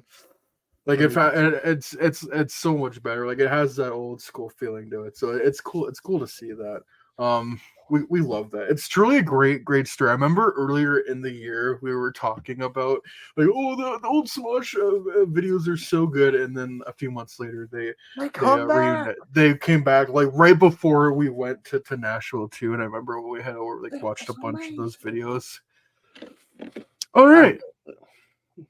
And for me my favorite ones are always the reading Reddit stories. Like those are so good. I'll get lost in doing those when I'm like doing work and stuff. Like I'll just turn one of those on and listen to it the whole time. Yeah, I'll just be doing reactions to all of it. Yeah. Okay. So this is from our good friend Rose. Will the pain ever end? Is there true love out there for me? No and no. Next question. But enough about me. Remember the PewDiePie where he's like, "Frank, we're PewDiePie," and he like answered Twitter questions, but next question. Will I ever find love? No. Next question. From our good pal Jacob from the @SheLiga account. Quick thoughts on the NFL season so far. Ohtani signing, the NBA mid-season tournament being shit, and the new All-Star format for the NHL. So that's a jam-packed. Let's trade these off. I was like, let's trade these off. I'll take football and basketball. You take Ohtani and the All-Star format. So NFL season fucking stinks. This might be the worst season of football I've ever watched in my life. Tom Brady was right. There's not a single team. Like, I guess the Niners are the favorite, but the Niners always find a way to Joe Burrow's out the rest of the season. There's 8 starting quarterbacks out with season-ending injuries, so it's just a bunch of fucking backups playing right now. The fact that the 5-win Bears are in the hunt for or one game out of a wild card spot should fucking tell you how bad this season is. Yeah, can't even make that shit up. Wow. I know Jacob's not too happy because the Bills are extremely inconsistent. I know they haven't been great, yeah. Like they could easily have 9 wins, but they have 7. There's great stories, obviously. Like CJ Stroud has been great as a rookie. Unfortunately, he's got a concussion right now, so another injury. What was it the Bills head coach that made that comparison to 9/11? Hell yeah, we gotta group together like Al Qaeda, guys. Come on. Fucking crazy, bro. Fucking crazy. But also the fact that they're putting out hit pieces on a coach for being 500 is fucking hilarious. Like they wouldn't whatever. They don't remember what this team was like before this coach got here. Let's just put it that way. There's a lot of teams right now that are they're gonna find out the other side of the grass isn't always greener. And I'm looking at right now. I'm looking at the Steelers and I'm looking at the Bills. If they fire any of their coaches, they'll get picked up in a heartbeat. And Belichick, I feel like it's going to be a mutual parting with the Patriots. But there's probably going to be a 7-win team in the NFC South that makes the playoffs. So this conference fucking sucks. And no one deserves MVP this year. Actually, give it to Tyreek Hill, but no, they'll give it to fucking Brock Purdy or something, and the whole sport is going to become irrelevant. This is going to be one of those years where when the Giants won as a 4 seed or something. It's going to be some random ass team that wins this year. This isn't like the last 7 or so years of football, I'd say, where you kind of know what the Super Bowl is going to be, because it wasn't like that for a long time, honestly. It was pretty open if you made the playoffs, anybody could do it. But I'd say after 2015, if you were the 1 or the 2 seed, you probably weren't making it. And the Bucks won as a wild card team. The Rams won as a 3 seed, I think, or a 4 seed. But they got 3 home games in the playoff, or 2 home games in the playoffs, 4 seed, and the Bucks got a freaking it's an anomaly. But this feels like one of those years where if you get into the dance and get hot at the right time, some crazy shit could happen, because a lot of teams either peak too early or they're peaking right now or they're just not figuring it out. So it's an interesting season. I guess if you're a fucking sicko, you'll probably love this season. Like the Raiders beat the brakes off the Chargers so bad last night they fired their coach. Like they lost 63-21 to a team that fired the team that they lost to. Origami though, coach already fired the coach. This is a player coaching the team, a former player, and they have a backup rookie quarterback in, and they drop 63 on your fucking head. Like this is the type, and then like the week before, and this is the same. This is the duality of the NFL. Team that dropped 63 points did not score a fucking point the week before. Lost 3-0. Then they won 63-21 on Thursday. The duality of the NFL. So yeah, let's hear your thoughts on Ohtani. I can't wait to hear this. Honestly, I'm not like I thought I was gonna be devastated when the news happened, but I'm well over it now. Like all along, I thought he was gonna be a Dodger. Like the Dodgers, literally a team who spends right as much as they can, 250 million, 300 million a year, purposely did not sign any free agents last year for the scenario. I think they let go of Trey Turner, they let go of Cody Bellinger, they got rid of a lot of guys, and they still won 100 games, albeit losing, getting swept by the Diamondbacks in the NLDS. Power classic, friendship, baby. Yeah, I was gonna say classic Dodgers, most average Dodgers year. Average Dodgers elimination. Most normal Dodgers elimination in the playoffs. Kershaw getting jumped for like 6 runs and not even an inning. Dude, and then like it's not even that they got Ohtani. They fucking went and got Glasnow on top of that. So it's like sports stinks. Like I'm already indifferent to baseball from the White Sox, but like just from the sport in general, that sport is just really just not as good as it could be. And it's for shit like that. And if anyone ever questions why there's a hard cap in the NHL, this is why there's a fucking hard cap in the NHL. Because the Rangers would sign everyone, and the Leafs would sign everyone, and the Blackhawks would sign everyone. They'd be right there. Fucking awesome. But like this is why they don't do that. Because the Carolina Hurricanes would not fucking exist if this happened. The Seattle Kraken would not fucking exist if this happened. Fuck, the Vegas Golden Knights wouldn't fucking exist if this happened. You know, I always say this. Vegas always reminds me of the Padres, except Vegas actually won a championship. Because Vegas just does not care.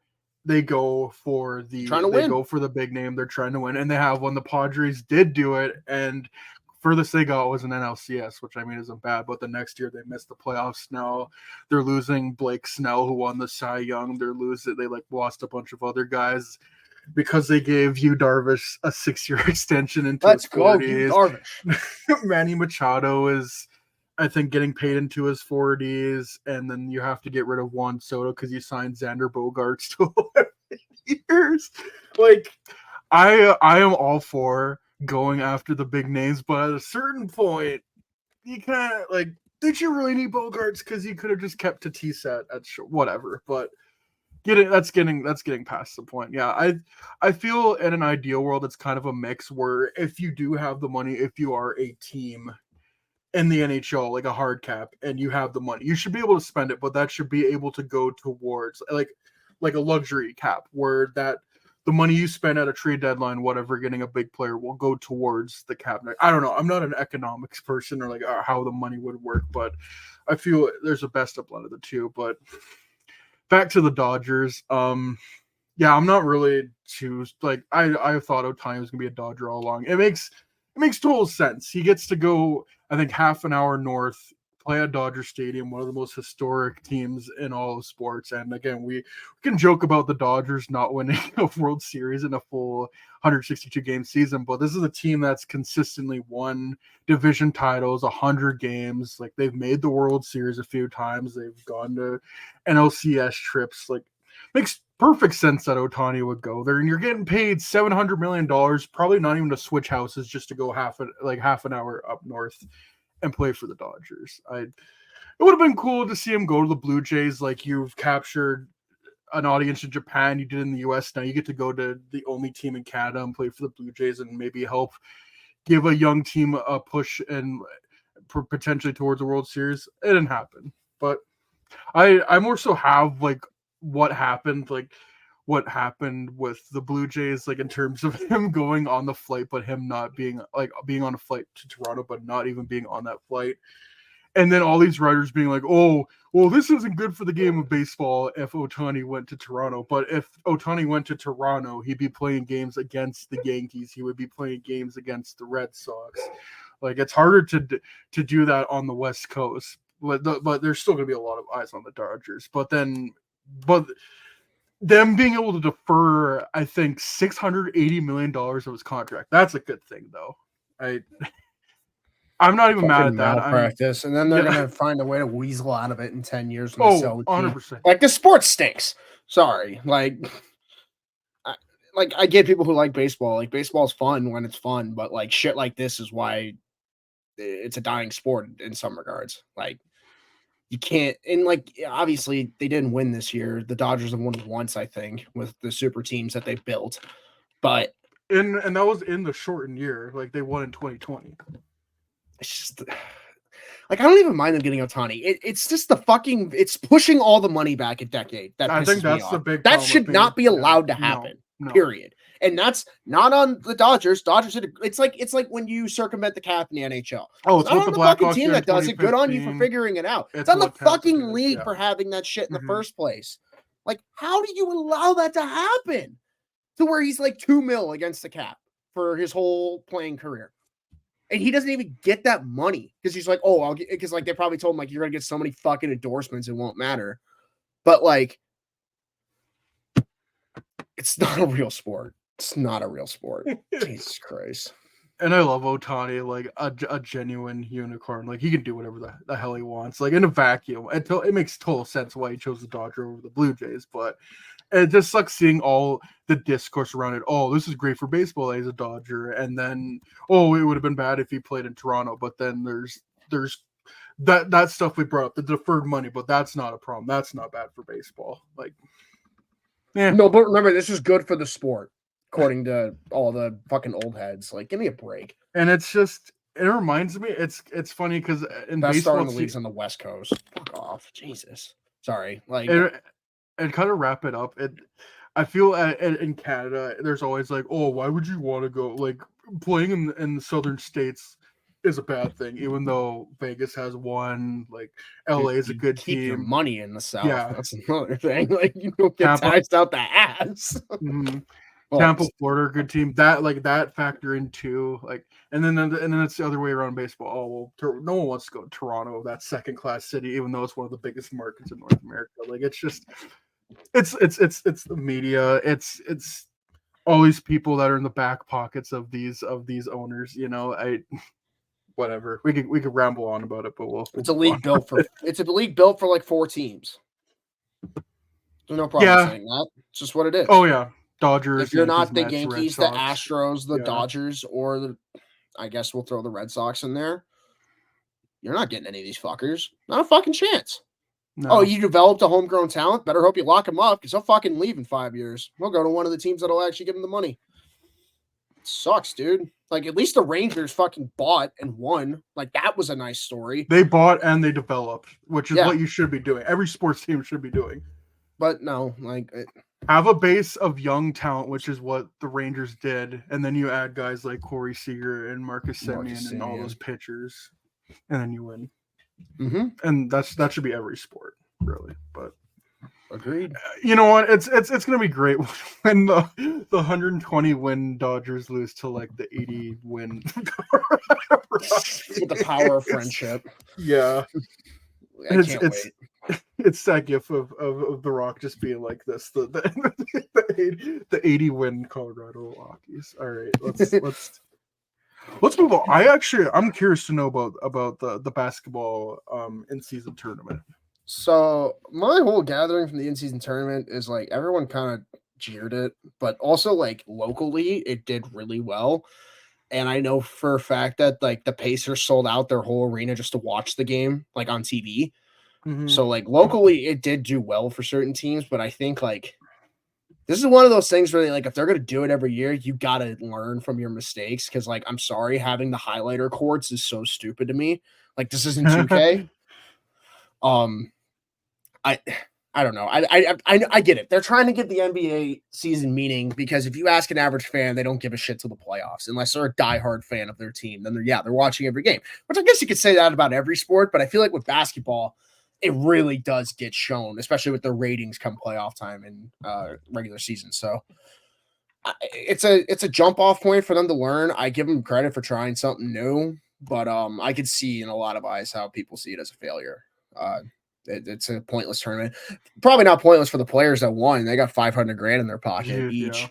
Like that's fucking nice. But I don't know. Like people will complain about this, but then complain that the NHL doesn't do best on best. But this isn't the same. But like they're at least trying, dude. Like they're trying to make games have meaning in November. You can't say the same about the NHL. NHL had an outdoor game and they didn't even advertise it this year. Like it already happened. Freaking they had games on Black Friday. They had apparently McDavid versus Bedard was blacked out on a Tuesday night in Canada, which is fucking stupid to me. Like and they started the game at 8 when it should be a 7 o'clock local time, so at least some of the East Coast can watch a bit of it. Put it on a Wednesday night. Like, yeah, but no, we had to watch the end of the fucking Bruins game or some shit. Like, it's just the worst. Whatever. There's so many problems with the NHL, but then the more I hear about other sports, it's like, are they really that much better? Not really, if at all. Mm-hmm. The leagues that are up there, the NBA, NFL, they just know how to market their players. Like there's still bullshit that happens, and all those sports though. Mm-hmm. Yeah, no, all sports have issues. There's no denying that. Like the NFL ruined kickoffs this year. Like that's a very real thing. And now they're trying to ban hip drop tackles, which is basically like how a defender's supposed to tackle anyway. Like that's how you're taught in Pop Warner. That should go over swimmingly. Yeah, all sports have issues. And then baseball, it's just we have 5 owners that have deep ass pocketbooks, and none of the other ones do. Get fucked. Or they do, they just don't want to spend it. Mm-hmm. That's on Chicago. Both teams now. I could throw the Cubs in there too, because the Cubs fucking dropped the ball this offseason. Like this should have been the year you pushed to take over your division, and they kind of sat on their hands. So they probably still could. I mean, yeah, but like they were in on the Glasnow trade for over a week, and then he just went to the Dodgers anyway. Yeah, I mean the Blue Jays have done that too. They were in on. Listen. So they were in the Blue Jays Soto. Made the playoffs last year. All right, like they didn't do that. And then the White Sox game. are like the fucking SpongeBob demon hallway scene. Like Jesus. Don't even get me started. They might trade away. Let's not have people get shot in a building first before we get a good baseball team. How about that, guys? Good Lord. Well, they might trade away Ceason. I've heard like they're taking like they're listening. Fuck that. Robert. They might trade away the team. They might just ship them to Nashville at this rate. Honestly, the Blue Jays, they might as well have not made the playoffs. They freaking scored 3 runs against the Twins. Like, dude, I'll get the Twins a playoff win. I hate that. And now I know. And now the Twins are cutting back. Like a bunch of teams are cutting back their budgets because of the Bally sports and what's been happening. I think the Diamondbacks are doing it. The Padres have already done it, but they've already had to cut back on a bunch of salary. Well, that's what happens when you go for it and don't. The Cleveland's going to do it now. Like. None of these teams have money, or at least not that much money. They're not like fucking Steve Cohen, that's for sure. Yeah, at least the Blue Jays have money because they're literally owned by Rogers. Rogers, give us all your money. No, but I will say though, the funniest shit I saw about the Ohtani thing was some guy who didn't care about baseball. Is like, my phone bill's not going to go up 150% now. And there was so much going on around it, like the plane flight, and then there was this thing. Oh well, there was a sushi dinner reservation that same day that all happened. And then was like, I could eat sushi for 50 people. Oh my god, that dude's such a beauty. I love him so much. I hope he stays. I think he sleeps 14 hours a day. What a rested king. Throws 97. Like throws gas. I love him. Throws gas. Like the nice thing about the shift to Houston, but you're still there. I mean, the Blue Jays, the nice thing about the Blue Jays is like they pretty much even like their pitching staff is set. Like all they have to do is focus on getting bats, whether that's Bellinger or making a trade. But they have Bo Bichette. I mean, I like Bichette. I need to see more out bar. of Vladdy. Vladdy needs to be better. And they Vladdy needs to hit his potential, which I feel like he has before, but he did 2021, almost 50 home runs, second runner up in MVP voting to Ohtani, and you look at his raw stats, like I think he almost had 100 RBIs, and like that's still a good season, but there's so much more potential out of him, and it's really the rest of that roster. I still think Bichette can have another level, but I guess we'll see what they do. They haven't really done anything yet other than get blue ball by Ohtani. Jeez. I'm honestly not even that upset about it. I think Toronto sports fans in general are quite, because of the whole dialogue, oh, no one wants to play in Toronto, even though they don't, except when Matthew signed an extension 2 months ago, but no one talks about that. But he didn't sign 8 years. Well, they didn't they didn't get Ohtani, but they've brought in Springer. They've got Gossman to take they got Gossman to take less money than what the Mets offer him. It's not like players. George Romano just sat on your franchise. He just squatted on your poverty. That's franchise. What it is. Yeah. Classic. And if Malik Manoah is training very hard to lose weight, so maybe he bounces back. I don't know, but the Blue Jays need bats. Their pitching is fine, one of the best in baseball. They only allowed 5 runs against the Twins, but they still lost the series. It's ridiculous. Anyways, enough ranting. Let's end off with talking about the 2024 All-Star Skills to feature 8 events with a $1 million prize. So cool. I don't know. I thought they were drafting the teams this year. That's what I was. Oh, they are doing that, which I do like. Bedard's actually going to play with good players. Even though this was the first year I was excited to watch the Central All-Star team, because I'm like, dude, Bedard's going to play with fucking McKinnon and Kaprizov. Come on, that would have been sick. But I'm curious to see how they're going to draft their teams. You know what I mean? Are we going to finally see McDavid and Crosby together? Are we going to see I don't even know. I guess we already saw Kachuk and Matthews last year, but there's some interesting duos that you could create, especially if they're still doing 3-on-3 this might be one of the more intriguing overtime or All-Star games we've had since, when was the last time they did that? 2015, when Tavares went off and Taves had 5 assists on the 19 line or whatever. Or what was it? They had, it was him, Tavares, and Voracek or some shit. And they were just. I remember Zemgus Girgensons was in the All-Star game that year too, and then all Blackhawks. Dude, Seabrook was there, Crawford, Keith, and Kane, and Crawford. Good for them. They find good for guys like Seabrook who don't get to go to the All-Star game, but it was also really funny. Oh, that's why they don't do fan votes like that anymore. Because I bet if you do it now, it'd be a bunch of Leafs. And a bunch of Lightning and a bunch of Avs and it would be a bunch of Avs, because I remember they bitched about Kadri not being in it the one year, and then he got in it. But yeah, should be fun. Skills comp is a snooze fest, but it always will be. I don't know how, even with $1 million prize, I still don't think these NHL players are going to go 100%, because they're all hungover and shit when they're there. They all were fucking getting at it the night before, probably. McDavid, go do the fastest skills comp when you had 18 vodka Red Bulls the night before. probably not gonna be as fast as you thought. And also, I hope they do more women's events. They should. I think they're doing a women's 3-on-3, which would be sick. I know they're doing more with the women. It's a 3-day turn. It's a 3-day event this weekend, or this time, not a 2-day event, I'm pretty sure. So that'll be cool. Okay. I don't know. I'm actually kind of intrigued for the All-Star game this year. I don't know about you. Before you get into it, you bring up the women's hockey. I remember last podcast I wanted to bring up an article by Ian Mendez I saw. So what he proposed was a Canada versus USA 7-game series, but you alternate games between men and women. That'd be fucking insane. I know. If they could pull that off, talk about doing best on best. Because also, that would give Canada a chance.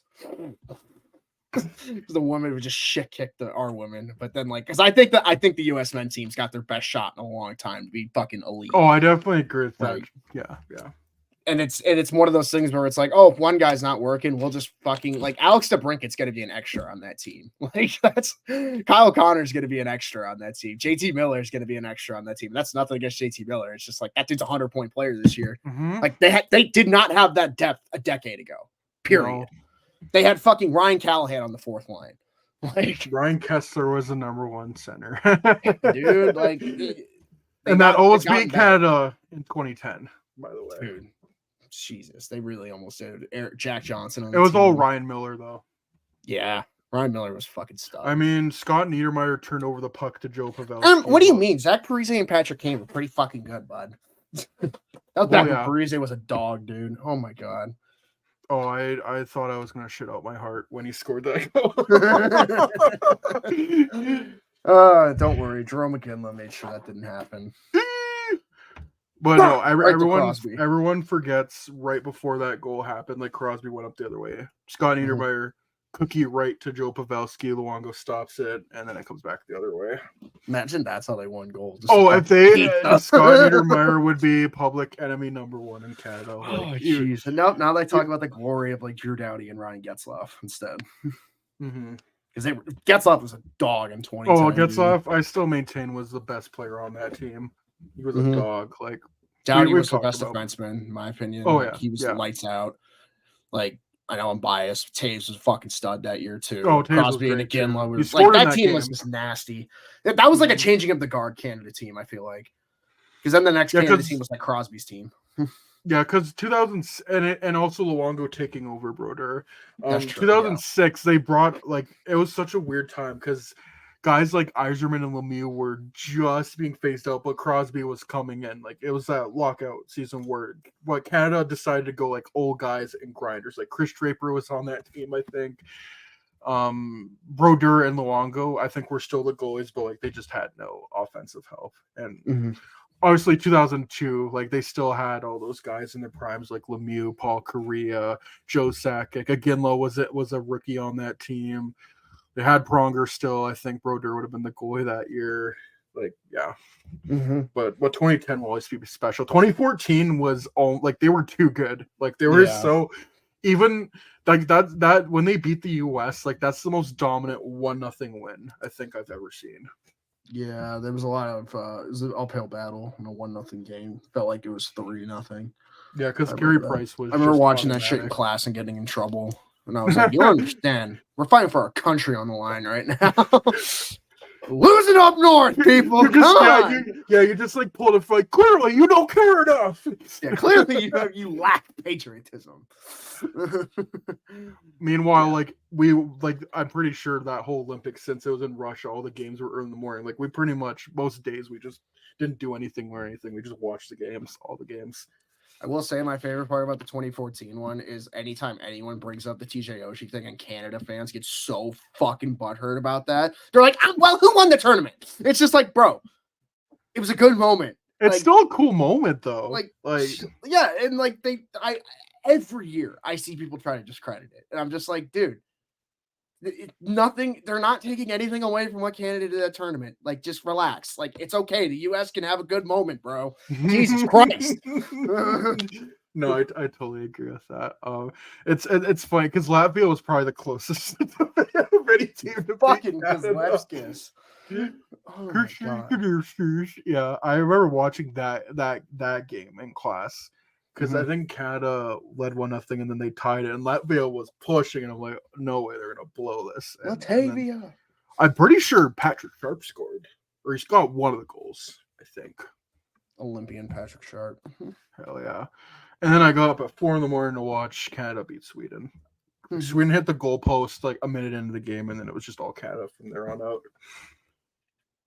And then the 2018 Olympics were so great when McDavid. Oh wait. No, 2022. Well, but then 2022. Maybe in 2020. Let's end it on that note. Figure it out. Figure it out. International play. I feel we ended a podcast out the similar thing, just complaining about international hockey. So it's only appropriate. It always comes back to the same thing. Showcase your fucking sport internationally. Oh, but we're going to Australia. Okay, like whatever. Okay, do more. Yeah, do fucking more. Literally, they have the money. Look at how successful Sweden's global trip was. And they had 4 teams that time. Mhm. Like, do that in like Italy. Fuck it. Like, let's go somewhere crazy. UK Go would be to great. do a tournament in Antarctica. Why not? Why don't we go and meet the polar bears? How about that?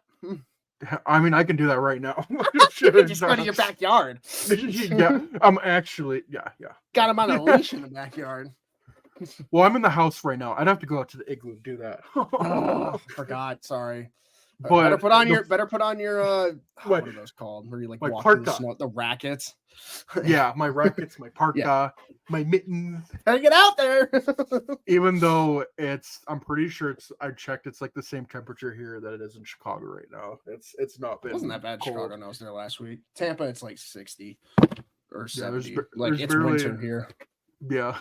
No, it's very much not winter here. There's barely any snow on the ground. But hey, We're all gonna the sun- die in 10 years. Woo! All right. hey, the sun's going down at like 3:30. So love Sun's that getting for real me. low, big guy. Yeah, I hate the sun setting early. Fuck that shit. Oh, it's the worst. I hate time change. I was in Chicago and like 2:00. I can see the sun going down. I'm just like, this Yeah, fucking that's- stinks. Yeah, that's same here. And then the sun rises at like 9:00. It's Like, like the sun's just never up. It's great. it's Wonder how people in 6 Alaska feel, bro. They just It's don't like see the sun. 6 hours of sunlight. I hate it. Anyways, let's end it off here. So next week we will have Scott Powers join us on Monday. We were gonna have another reporter come on. I'll talk to you more about that Schmitty afterwards, and then Friday we'll do one on Friday next week probably. That'll be like our last big one before Christmas, before the year end. Because again, it's For the holiday. 10 days till Christmas. It's gonna be 2024. That is so crazy to me. Don't remind me. We're almost halfway through the decade. Yeah. I'm gonna be 24. We're still not this halfway year. through the Seth Jones contract. And on that note, folks, please leave a 5-star rating. on your preferred podcast platform, subscribe to us on YouTube. Up. Give us a thumbs up. Smash that like button. Put on a notification Smash bell. that like button. And tell all your friends about us. Even if they're a St. Louis Blues fan, you can listen to us. We're cool. We're cool with it. All right. Enjoy the rest of your night, show.